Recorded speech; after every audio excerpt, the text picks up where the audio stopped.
Hello welcome. स्वागत है आपका साइकेट्रिक की तीसरे एपिसोड में। पिछले दोनों एपिसोड में हमने बात की थी, अगर आपने पिछले दोनों एपिसोड नहीं देखे हैं तो आई बटन पे आपको लिंक मिल जाएगा, आप प्लेलिस्ट चेकआउट कर सकते हैं। तो साइकेट्रिक के पहले और दूसरे एपिसोड में हमने बात की थी। पहले एपिसोड में हमने बात की थी कि साइकेट्रिक में जो मेनली माइंड से शुरू किया हमने और माइंड के कंपोनेंट से शुरू किया। माइंड के कंपोनेंट 8 होते हैं और वो 8 के बारे में मैंने थोड़ा डिस्कशन किया था पहली क्लास में। और दूसरी क्लास में हम लोगों ने थॉट के डिसऑर्डर्स में आगे बढ़ते हुए थॉट प्रिजर्वेशन पे बात करी थी।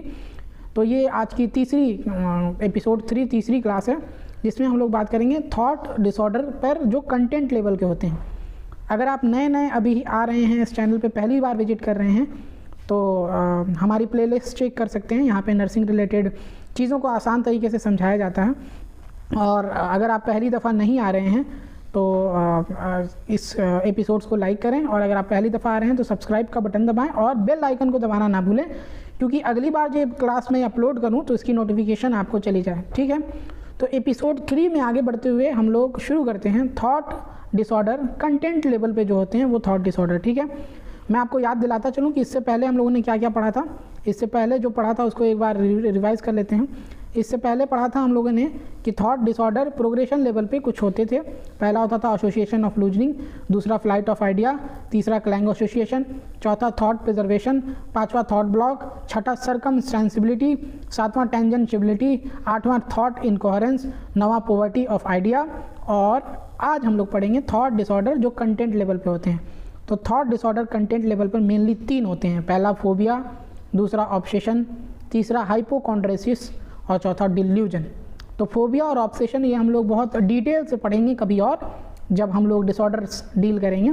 तो आज के दिन हम लोग देखते हैं हाइपोकॉन्ड्रेसिस के बारे में कि हाइपोकॉन्ड्रेसिस क्या होता है। तो ये एक सिचुएशन है, पढ़ने से पहले मैं आपको समझा देता हूँ कि एक सिचुएशन है जिसमें एक लेडी है जिसको लगता है कि वो बहुत बीमार है और वो एक डॉक्टर के पास जाती है। डॉक्टर ने उसको चेक किया। चेक करने के बाद डॉक्टर ने उसको कुछ टेस्ट लिखे, ये टेस्ट करा लीजिए और उसकी रिपोर्ट सबमिट कीजिए। तो जब वो लेडी रिपोर्ट सबमिट करने गई तो डॉक्टर ने उसको बोला कि आपके बॉडी में तो सब कुछ नॉर्मल है। तो वो लेडी बोलती है कि नहीं डॉक्टर साहब, आप सही से देख नहीं रहे हैं, अच्छे से चेक कीजिए ना। तो डॉक्टर ने फिर उसके कुछ एक्सट्रीम टेस्ट रन कराए, फुल बॉडी चेकअप करा लिया और पता चला कि उसके शरीर में सब कुछ नॉर्मल है, कोई दिक्कत नहीं है उसको। लेकिन ये पेशेंट के दिमाग का फॉल्स बिलीफ करने उसको लगता है कि वो बहुत बीमार है। अगली बार सेम डॉक्टर के पास जाने के बजाय उसको ये लगता है कि ये डॉक्टर अच्छा नहीं है और वो काम करती है डॉक्टर को ही चेंज कर देती है। तो ये डिसऑर्डर मैंने समझाने की कोशिश की। तो इसको बोलते हैं हाइपोकॉन्ड्रेसिस। देखिए इसमें होता क्या है, इसको डॉक्टर विजिट डिसऑर्डर भी बोलते हैं या इसको डॉक्टर शॉपिंग डिसऑर्डर भी बोलते हैं। It is a anxiety illness disorder. ये एंजाइटी इलनेस डिसऑर्डर है। It is a somatoform disorder. Patient again and again visit doctor but report always normal. मतलब उस अगेन और अगेन वो जाती रहेगी डॉक्टर के पास, पर सारी रिपोर्टें नॉर्मल हैं। पेशेंट के माइंड में फॉल्स बिलीफ हो जाता है, फिक्स बिलीफ हो जाता है he is suffering from illness, कि वो बीमार है। कभी आप सुनिएगा प्लेसिबो इफेक्ट के बारे में, जो हम लोग मेडिकल में अक्सर प्रयोग करते हैं। जो हमारे एक छोटी सी कहानी भी थी ना कि एक झोला छाप डॉक्टर था, वो पता नहीं क्या पुड़िया बना के दवा लाता था और दे देता था, लोगों को इलाज भी होता था। और बड़े बड़े डॉक्टर फेल हो जाते थे उसका इलाज करने में, नहीं कर पाए। तो एक बार एक अच्छे पढ़े लिखे इंसान ने पूछ लिया कि सर ये बताइए कि जो छोटी सी पुड़िया है आप उसमें क्या रखते हैं।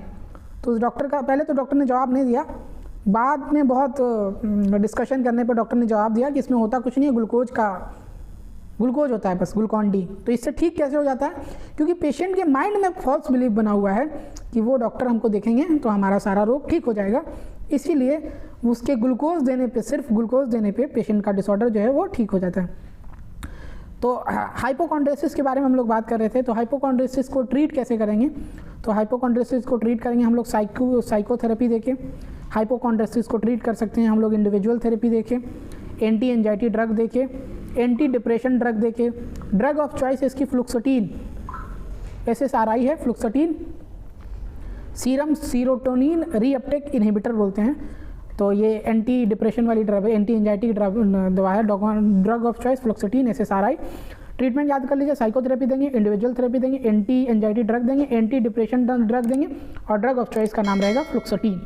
तो हमने ये डील किया कि आखिर हाइपोकॉन्ड्रेसिस और डिल्यूजन होता क्या। देखेंगे अगला चल के दूसरा डिसऑर्डर है डिल्यूजन। तो अगर आप यहाँ तक आए हैं, आपने हाइपोकॉन्ड्रेसिस अच्छे से समझ लिया है, तो अगली क्लासेस के लिए please like and subscribe medical लड़का।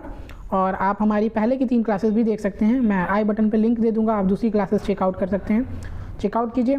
मिलते हैं अगले एपिसोड्स में डिल्यूजन को लेके। डिल्यूजन क्योंकि लंबा जाएगा तो मैं सोचता हूँ स्पेशली डिल्यूजन के टाइप पे अलग से वीडियो बना दूँ ताकि समझने में और रिदम में आसानी लगे।